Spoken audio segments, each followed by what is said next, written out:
New York সিটির mayor নির্বাচনে Democratic প্রাইমারিতে বিস্ময়কর জয় পেয়েছে মুসলিম ও প্রগতিশীল প্রার্থী জোহরান মমদানি।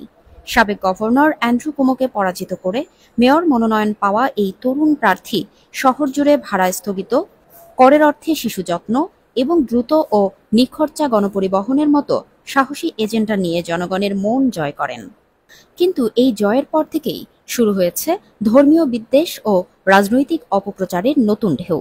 ভারতীয় বংশোদ্ভূত হিন্দুত্ববাদী গোষ্ঠীগুলোর একাংশ তার মুসলিম পরিচয়, মোদি বিরোধী অবস্থান এবং ফিলিস্তিনপন্থী বক্তব্যকে কেন্দ্র করে তাকে জিহাদি জঙ্গি বলে অপবাদ দিচ্ছে।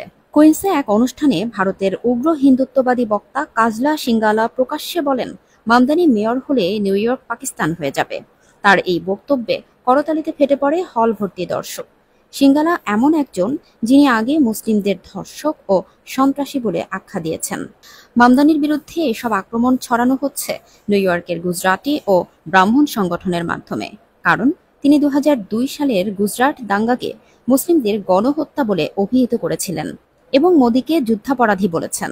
প্রবাসী হিন্দুত্ববাদী গোষ্ঠী ইন্ডিয়ান আমেরিকানস ফর কুমো হাজার হাজার ডলার খরচ করে চালাচ্ছে অপপ্রচার। গ্লোবাল ইন্তিফাদা থেকে নিউ ইয়র্ক সিটি বাঁচাও এই প্রচারণার পেছনে থাকা সাত্থানারায়ণ দোসাপাতি ট্রাম্প সমর্থিত এবং বিজেপি সংশ্লিষ্ট।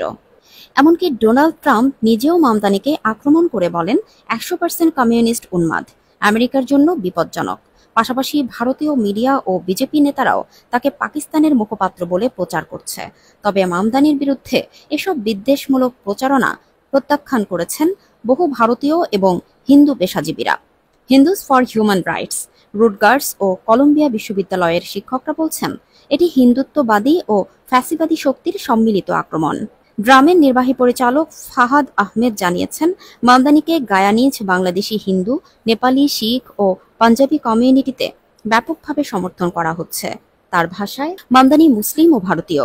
তিনি ফিলিস্তিনের পক্ষে, হিন্দুত্ববাদের বিরুদ্ধে, আর এ কারণেই তিনি গ্লোবাল ফ্যাসিবাদের জন্য সবচেয়ে বড় হুমকি।